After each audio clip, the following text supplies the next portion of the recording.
எல்லோரும் எப்படி இருக்கீங்க? இப்போ வந்து தயிர் சாதம், ரச சாதம், சாம்பார் சாதத்துக்கு வெங்காய பக்கோடா எப்படி செய்யலான்னு பார்க்கலாம். அதுக்கு வெங்காய பக்கோடாவுக்கு மெஷரிங் கப்பில் வந்து 1 கப்பு வந்து கடலை மாவு எடுத்துக்கோங்க.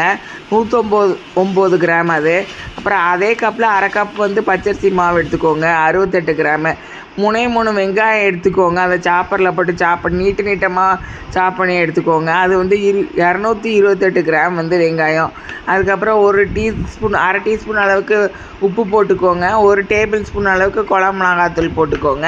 அப்புறம் எல்லாத்தையும் நல்லா கலந்து விட்டுட்டு தண்ணி வந்து ஒரு 50 ml கண்டு எடுத்து நல்லா தொளிச்சு விட்ருங்க.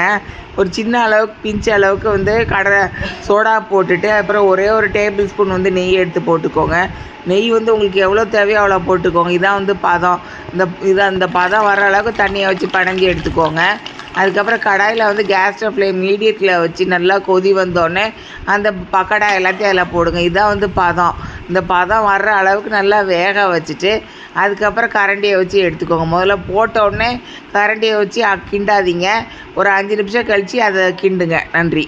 இது விருந்தார் ஆச்சி சமையல் தமிழ். இது சப்ஸ்கிரைப் பண்ணுங்கள். நன்றி.